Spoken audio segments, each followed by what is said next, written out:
Good afternoon. I'm Sidney Porter from the Health Physics Society History Committee, and it's my very distinct pleasure to be videotaping a well-known health physicist who's contributed much to the practical field of health physics, and who I'm proud to say has been a friend and colleague of mine for many years, Margaret Reilly, certified health physicist.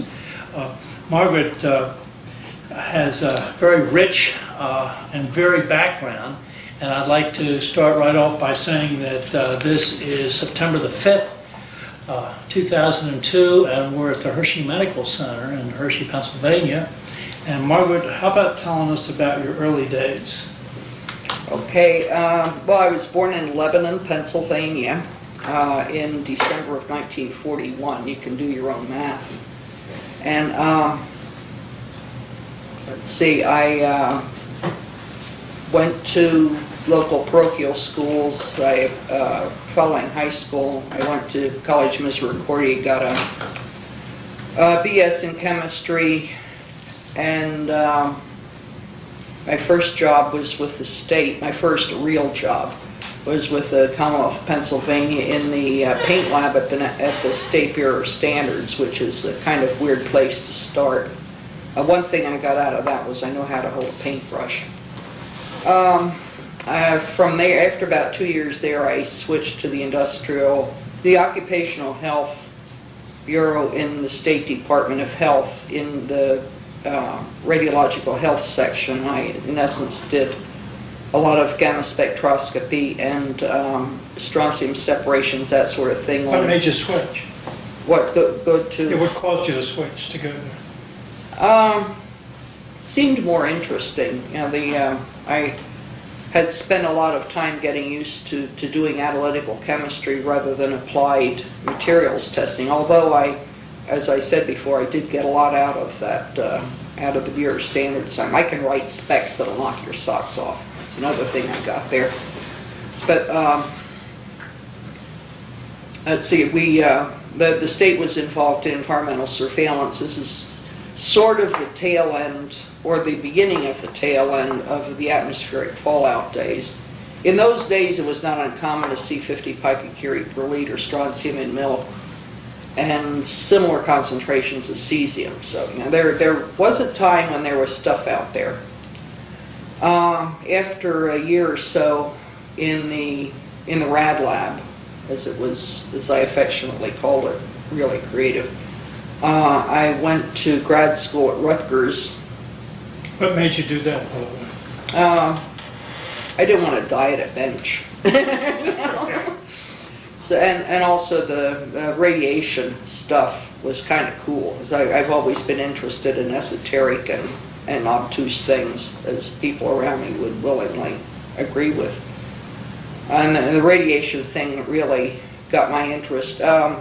Very shortly after I went with the Rad Health group in Health Department, I was there about a month, and they packed me off to a 2-week training course in basic radiological health at the Robert A. Taft Sanitary Engineering Institute in Cincinnati, Ohio. And it was a rather enthusiastic gang. You know, the people teaching it and the people that were there. It was, you know, mostly government type. Who were your most memorable people. teachers? Floyd Galpin, Bill Properzio.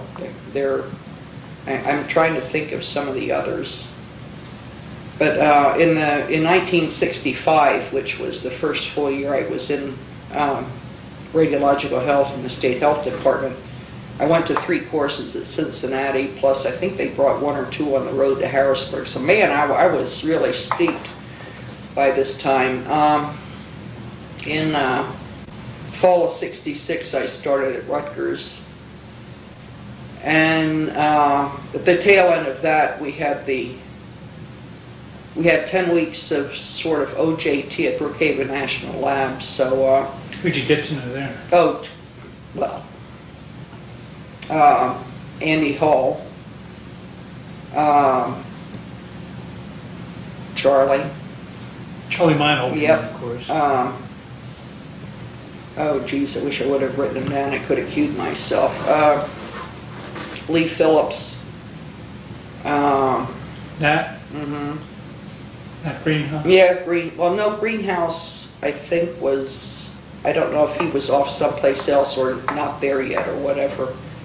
What's his name, Distenfeld, Carl Distenfeld, Charlie Flood, sort of an interesting group to work one's mind on. And after the 10 weeks at Brookhaven, which you did in the Rutgers program, you did that for grade. You know, some of the people from the other grad schools just came and just sort of did it because they had to do the time. At Rutgers, it was 10 credits, I remember, and I thought, man, I better be good at this. Well, you enjoyed it though, didn't you? Oh yeah, yeah. Again, it's stuff that you will see there that 95% of it you'll never see again, but it's a matter of making an impression, you have something to connect with, and ways of making analogies and things later. Oh, that's like the blah, blah, blah, blah. But anyway, I went back with the state, and things were a lot quieter than I thought they would be when I originally thought I would go into this. Let's see. Okay, well, you were there for 10 weeks at Brookhaven. Yeah. And then when you came back, again, did you have your master's at that Yeah, I had a master's degree, or I was shortly to get it. Rutgers degree awarding time. I never could figure that out, but I finished in the fall of '67. And then did you get a full-time job right away? Yeah, I had a full-time job. I passed civil service. In those days, the civil service test was made up by the same gang that made up the public health service test that they gave to all their fellows going through graduate school. I had a public health service fellowship to go to Rutgers, and I guess it's a quality control thing. PHS tested all its people on the way out. And those questions on those two tests sure look like part one of the certification test. So I'm sure it was they about just keep doing it till you get it right. But anyway, from let's see, 68. In that incarnation, beginning in 68, it was a matter of eventually organizing environmental surveillance for the then apparently expanding nuclear power activity in the state. Now, you were working for Tom Jerusalem? Yeah, I was working for Jerusalem. And how long had you been working for Tom at that point? Well, in 68 was when he essentially, in late 67, when I came back from grad school, he was my supervisor. The organization was the radiological health section, and there were maybe 6 raddies and a couple of yeah, we were. Yeah, it was a part of occupational health. The genealogy of radiation protection in the state is rather interesting. You start out with occupational health, which oddly enough has to do with diseases caused by one's occupation. And a spin-off of that was the radiological health group, because the big interest was radiation protection of workers, and to a great extent this was people delivering x-rays or whatever, things other than licensed nuclear material. But there are plenty of doctors and dentists and veterinarians and chiropractors and different vocations like that around who happen to use ionizing radiation, especially machine-made radiation. So this occupational angle is how come this came out of Occ Health. And then in the early 60s, the matter of atmospheric fallout from atmospheric weapons testing got to be a big thing. And Public Health Service, I believe, made grants to states for buying equipment, and they also made the training available, as I indicated before, you know, the Cincinnati Robert A. Taft Center training courses. Classes. Oh yeah, yeah. I still have the syllabuses from them, and they're still true. And you know, Galpin's gamma spec class is one of the best. I still remember it. Yeah, yeah. That was another 2-weeker. But and you worked your tail off. But it was good. It was a good class. We argued a lot in it. As you can probably tell, I always liked venues where argument was encouraged. Let's see. In the early 60s, PHS was making money available to do this other stuff like environmental surveillance. And in those days, the state had several networks for assessing environmental radiation due to fallout. And this included pasteurized milk network, air particulate filtering, and a big water network. Let's see, this is early 60s, late 60s. Going into, say, 1970 or thereabouts, one of the NRC commissioners mentioned in a press release... AEC had to be. Yeah, AEC. This is about 1969 or 70. AEC indicated, well, gee whiz, we're going to give money to the states to monitor reactors. And of course, Tom was always pretty good at finding the money. And anytime he saw a dollar sign in a press release, his eyes just zeroed in on it. And so he and I made a little trip to Washington. I think we may have caught the AEC hierarchy flat-footed because when we went to see them, they didn't know what it was that they were going to maybe pay for. But we got into the contract monitoring, which over the years was good, eventually good for maybe $100,000 a year, which in those days was real money. And this job included an independent surveillance effort by the state, very modest, but it later turned out to be useful. And also some work having to do with compiling effluent data from the utilities. And this went on for the next probably 20 some years. We had that contract going. In 75, I had When were you put in charge of this group? Do you remember that? The environmental surveillance group. Oh, it was sort of understood to begin with, although when you're a section, you don't run around calling yourself division chief or anything like that. Section is the lowest subdivision in those days anyway.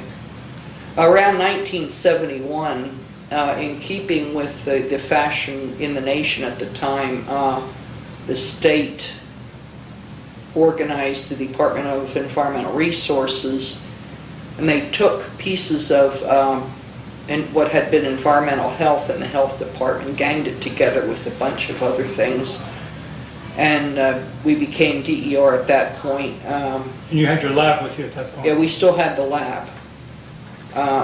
You ran the lab, as I remember. Well, it was in my group. I think I was named a division chief in there somewhere, but it was kind of odd because the division title was so long that there were more words in it than I had staff. I often thought that was cool. I was one of those assistant associate deputy whiz bang of whatever. And well, anyway, but in '75, as a sidebar, the folks at Brookhaven were looking for cheap labor to go to do some monitoring at Bikini. It's my understanding at the time Brookhaven had the contract for doing the monitoring. And they had this nifty idea. You go find health physicists, also known as ratties, in the hinterlands, and you say, hey, Snooks, if you want to come to Bikini, all expenses paid for 3 weeks, sign here. So I did that, and it was an opportunity to see the atolls. Yeah, and to sort of get a sense as to what really went on in the time when atmospheric weapons testing was going on in that part of the world, and also the social ramifications of packing people up and taking them off their ancestral island. That's a whole other story there, but that was interesting. I kind of enjoyed that. So it's weird going around It's a big medical study too. Jim Brennan was involved in that big medical study because he was there when it was. I think at that time they had just found the first I don't know how many, I haven't really, I have to confess I haven't kept up with this, but there was talk of a case of thyroid cancer around the time I went. We had a lot of skin lesions that they followed for years, terrible beta burns. Yeah, part of the thing was, there isn't any fresh water there to speak of. There's, and you don't, unless you go for a dip in the lagoon, that's the only way you're going to get clean. And if you go for a dip in the lagoon, you better take your bang stick along to take care of the sharks. It's not quite like downtown Hershey. And also there is no, there isn't any Ramada Inn on Bikini. We stayed on a landing craft that had been kind of reworked a little bit. It was vintage 1946, the good ship Tlds. Tlds was, I guess, a goddess of science, so to speak, in the Bikinian tradition. And there was this lady named Tlds who allegedly invented the sail, and that would be a big thing. They had the double canoed catamarans and a sail, and man, you can make real time using something like that. But I was glad I had the chance to do that, because I look at the world. I think I look at the world differently. That was the early 70s. That was 1975. And had you studied for your boards yet? Well, I took the boards that year. I took it to pass. I actually passed that year. That was a big year. It was. I moved. You were both at Bikini and you took your boards? Yeah, and I moved and I adopted a cat. Now, how's that for a rounded out? Was that your first cat? Yeah. All right. And what year was that? That's 75. That's all 1975. That was Cleo. That was really a busy Cleo year. the First. So, Cleo the First. Yes. Okay. And where is she buried? Oh, actually, she's in a box of ashes in my basement. Okay. So, she at one time the box resided in a bookcase in the living room, but that's another whole other story. Let's see, this is 1975. Things sort of putzed along to the late 70s. What happened to your environmental monitoring program in that time? Well, it was not very expansive and all this, but we had stuff everywhere. We had TLDs, we had air samplers, this sort of thing. And now, did you publish in Red Health Data at that point? No. Data? No, the stuff of ours that would have gone into Red Health Data was the air sampling. We did air sampling on the roof of the Health and Welfare Building. It was a cubic meter a minute air volume. There's a water station that kind of went down. Remember that? I think that belongs to one of the feds, though. I think that's a fed station. I never understood the difference. Yeah, I keep thinking there are little networks out there, or there were, that nobody outside the collecting agency knew about. And later they would pop up. There were in the 40s. Definitely. Well, but the whole thing was quite for instance, one point in the 70s, on a Saturday morning, Jaruski got a call that FDA had found mixed fission products in milk collected at Peach Bottom. And this is back in the early 70s. And nothing was going on in the world. And the mix of nuclides in this alleged milk sample did not say reactor accident, because there was barium and some stuff in there, which if you have barium and cesium in a milk sample, you should have ID numbers out the yin-yang. And they were all kind of the same. And I remember Drewski sent Don Beaver out on a Saturday morning. It was about 4 degrees. It was January. It was cold. And to go get a milk sample, which of course, if you have something like that and it's real, you should have it tomorrow too. So we got the milk sample and there was nothing in it. What we suspect happened was they stored the milk sample in a refrigerator with some dirt samples. And in those days, gamma spec was done mostly by sodium iodide, which doesn't have the greatest resolution in the world. And there are radon daughters whose gammas sure look like iodine, depending on how you resolve the spectrum. I myself was caught in that trap one time, so I know all about it. Yeah, you remember. Never store the dirt with the milk samples. No. But anyway, How did I get off on that? That was to indicate that people run networks that we never knew about. I never knew FDA was going around, or HEW rather. Yeah. Same gang, FDA. I didn't know they had a milk network. We weren't collecting it. Whatever. But anyway, things kind of just ambled along until March 28th of 79. Tell us about your Well, at which point involvement there. it's a good thing that we had independent monitoring going on. When you read everybody's emergency plans, or at least emergency plans in those days, and it says, "Oh, we have an accident. Let's go out and collect the dosimeters." And a lot of entities did that, and they wound up screwing up their TLD data. And they sort of forgot about the real heartache you can get into if you don't handle your TLDs right. And they were, in essence, they were interrupting the observation, because these TLDs were collected when things weren't really over, at least in a socioeconomic or political sense. And we didn't collect them because it was our collection day. Don Beaver and Charlie High were about ready to go, and they said, "Well, what do you want us to do?" I said, "Let them ride."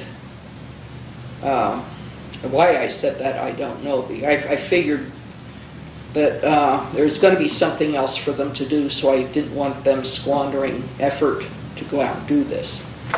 The TLDs that we had at the time were NRC provided them, and they were read by Idaho Falls.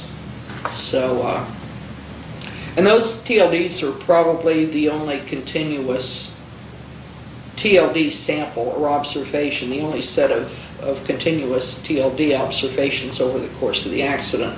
We didn't read them, we didn't collect them until about the 15th of April. So it had the whole shoot match in it. With the accident, Bill Dornsife, our sole nuclear engineer, was the duty officer in those days. We were trying something new. The previous year, sometime in late 78, we said, let's divvy up this emergency duty stuff. And we put all the ratties' names in a hat and drew them out. And in the sequence that you drew your name out, you got the duty for a month. And Dornsife was it for, I think I had November. I was off the plate the previous year. Dornsife had March. And he was gonna revert to Jim Copenhaver on the 1st of April. So Copenhaver has done burnt offerings a lot from the standpoint of how that worked out. Anyway, I was at home getting ready to go to work, and I hate when the phone rings before you go to work. I mean, that's always bad news, and I hear Bill's little voice saying, "Oh, Maggie, I think we have a problem at TMI, blah, blah, blah, blah, blah, blah, blah." So that got everything off and running. Where do we want to go with this TMI thing? Well, I think you ought to just talk about what your major involvement was. Okay. For the first several days were kind of odd. I think in a way I almost stuck to what I had assigned myself for such an event. I had written an emergency plan in 73 for Peach Bottom and did some tweaking to make it suit a TMI pressurized water reactor. But anyway, I in essence coordinated with the lab and coordinated with the other state agencies that had things to do with this. For instance, Department of Agriculture. We had long been cozy with them. There had been an episode of fallout from a Chinese weapons test in the fall of 76, which produced the highest iodine in milk numbers that I've seen. Of course, I wasn't there in the real high days of weapons tests, but the middle 50s, it was really high. Yeah. I mean, you could almost smell iodine, maybe. But I'm being facetious. No, but anyway, with I think we had one a sample from a farm that was like 400 picocuries per liter, which was a heck of a lot higher than anything we ever saw from TMI or from Chernobyl. But anyway, we were in thick with ag, first name basis and all this. I think a lot of this stuff really helps you. You know how other people think and how they're going to handle stuff. But ag was pretty good, and we had a lot of dealings with water quality. I found them difficult, but yeah, well, they had a lot of pressure on them. I've recently done some file purging in Bureau Rad protection having to do with accident stuff, and as I go through the water stuff, I want to get out a forklift and take it over and put it on Walt Lyon's driveway. Here, Walt, you deal with it. There's still evil thoughts there. Okay. But anyway, they did what they thought they had to do. With air quality, I followed the rule there as part of the plan, and one of the first things I do was call the staff meteorologist in the Bureau of Air Quality, and I talked to Dennis Dennis Lohman, who's now with EPA Region Philly. Dennis, we have this problem, what's the outlook for the weather today? And I don't know if he told me outright or he called back and said, well, it's going to go like this. Wind's currently out of 30 degrees and it should go through a 270 degree shift by this afternoon. Now, people who say, well, we'll just evacuate or do something to the downwind sector, when it's going to go through 270 degrees, forget that. So that the weather conditions on that day and that set of conditions is not really all that weird. That gave rise to the state of Pennsylvania when they redid the plan to meet New Rate 0654.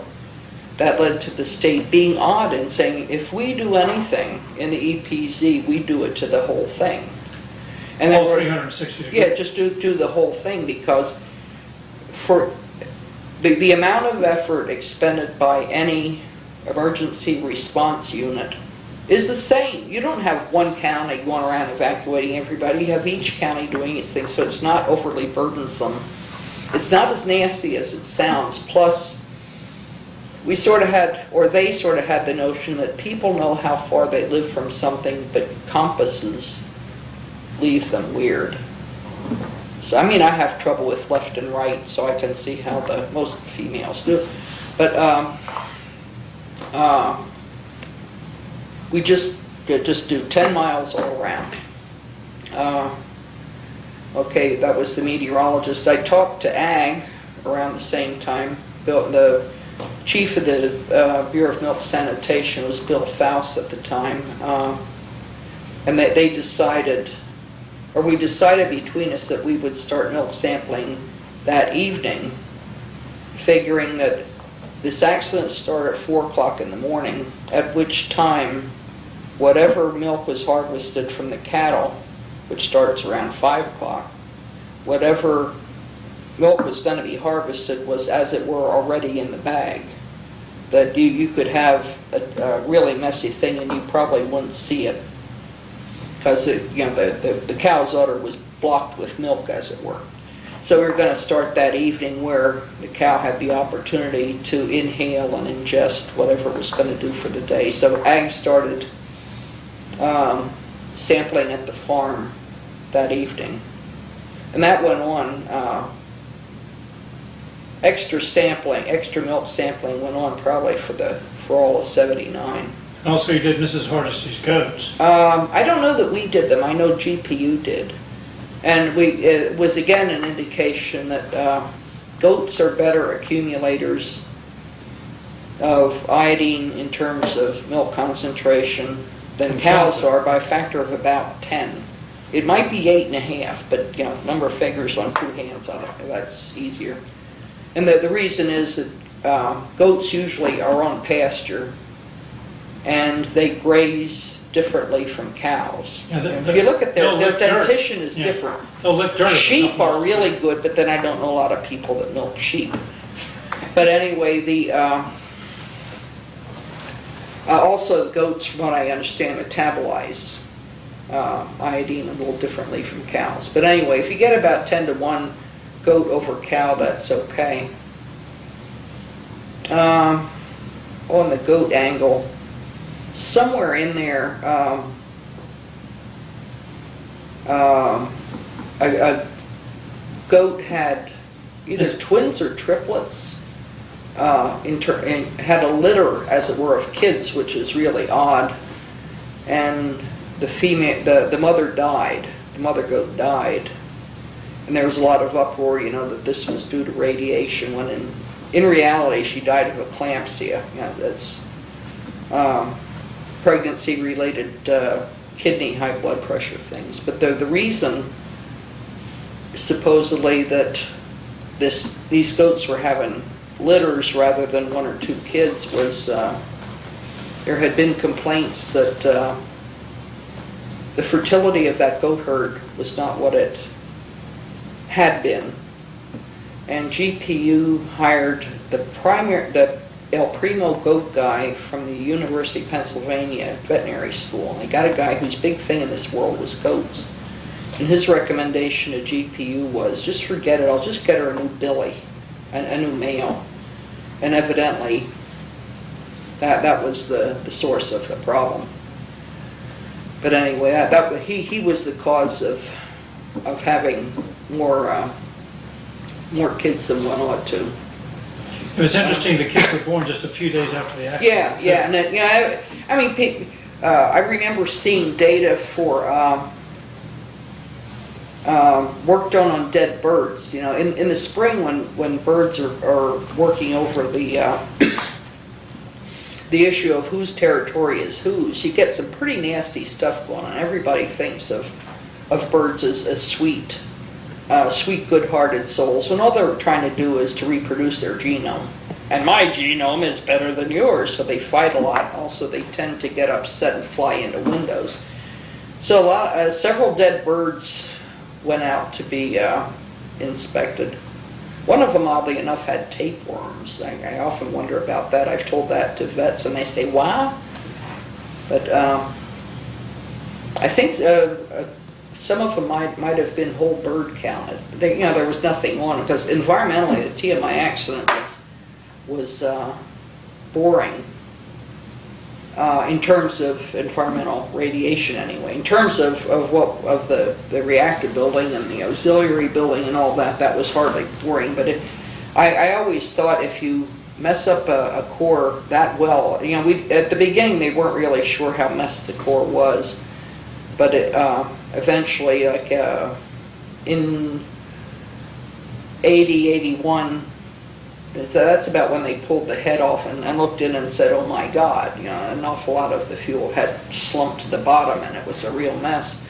And you would think, if you could mess up a core that badly, that you would certainly see it in the environment. We did see stuff saying something had gone on, but it turned out that the thing was, it was a wet accident, and on one hand you have nuclear engineers running stuff. But they ought to look into things like chemistry and housekeeping. Like a lot of things, if you have water around, things don't get airborne. Even, say, you assume that the iodine fission product atoms, they want to believe, well, this stuff is going to stay as a gas. But there are all these ions and solvents around. And they would rather do that than waste their time being a gas. So a lot of the iodine is gonna be dissolved in water of its own accord, at which point it's going to meet all these cesium atoms, fellow fission products, and become organically bound. Well, no. There was in the coolant water, you had a cesium iodide forming. So, and once you get it's like trying to get the chlorine gas out of a saline solution. You just can't. You can't move it too well once it's in solution and it's there as a salt. And this was cesium iodide, which is not it's probably more of an ionic, more intensely ionic solution than sodium chloride is. It's that degree of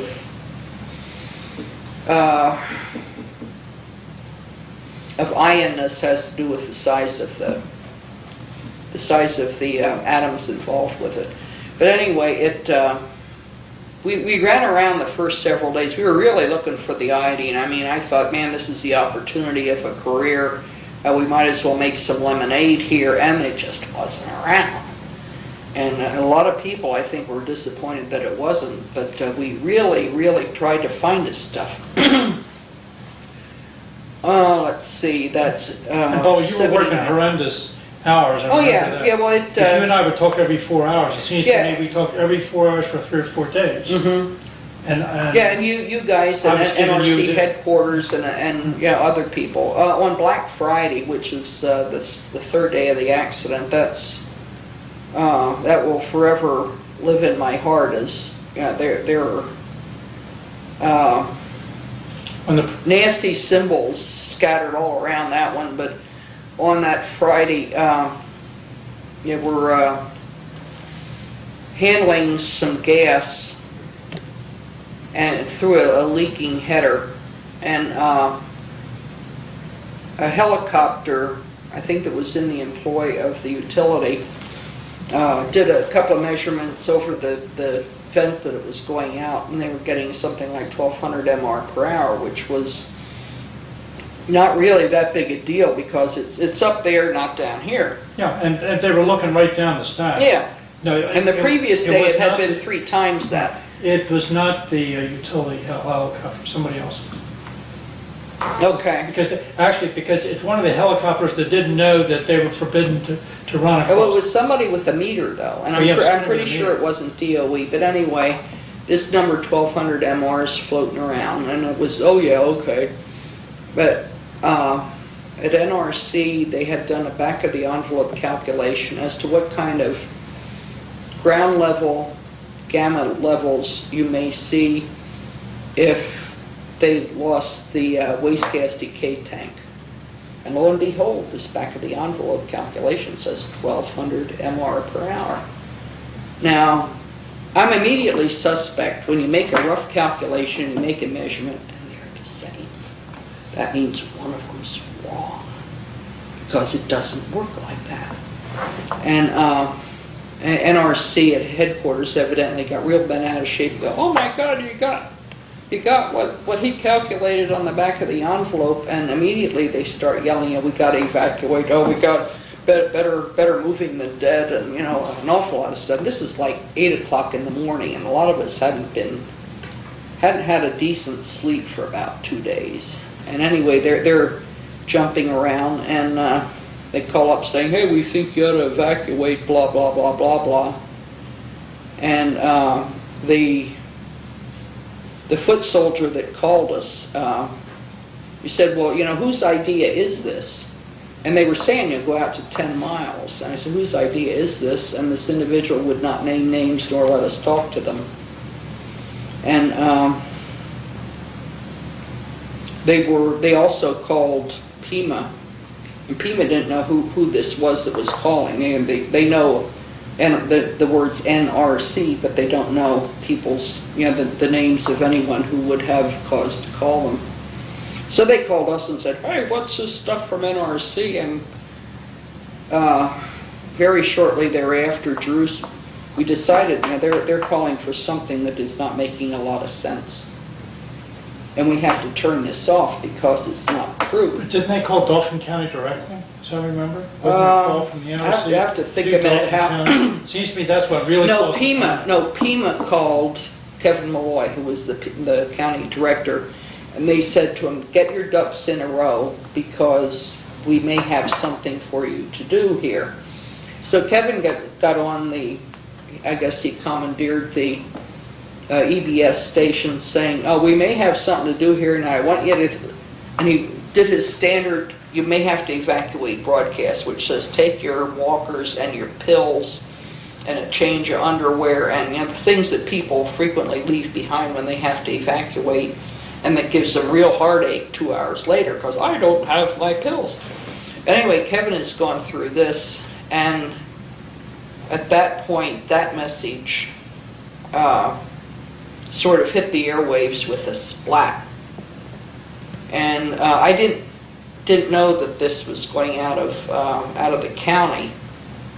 But in the meantime, Jeruski and Dornsife and I decided this is a crock. So I was supposed to hold the fort, and I thought, why me, Lord? Yeah. And Jeruski walked over to the governor's office, and I gave Dornsife my car to go to Pima. To this day, I don't know where he found a place to park up there. I don't know. And they both were saying, hey, you don't want to do this. But by this time, the governor had talked to Chairman Hendry, and Hendry is saying, well, you know, if I had a wife and blah, blah, blah, and preschool children, blah, blah. And from that came the edict saying pregnant women and preschool children should evacuate. And Hershey Medical School arranged for the evacuees to go to Hershey Arena. They were put up here. Anybody who didn't have another place to go in terms of pregnant women and preschool children. Now, this wasn't the most enlightened way of doing an evacuation order, because the last thing you want to do is break up families, and you have a terrible time explaining to a mother how come her 4-year-old needs to evacuate but her 7-year-old doesn't.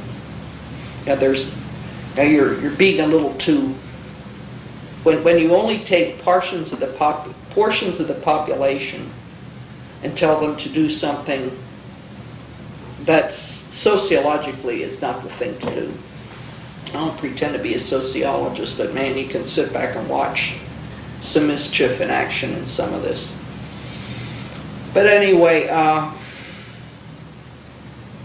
with the around late in the morning is when the evacuation thing went out. Also business about, you know, get in the house for the time being and close the windows, and there, you know, there's really nothing going on. But since the Fed is saying, you know, gee whiz, you ought to do something, you'd be in deep doo-doo if you didn't do something, and then something else crept, you know, blindsided you. Anyway, and then things kind of marched along. That first weekend, that was the weekend of the bubble. It was contended by a number of engineering types that a bubble of hydrogen had formed on top of the fuel within the reactor vessel, and that there was one school of thought that said there's oxygen there also.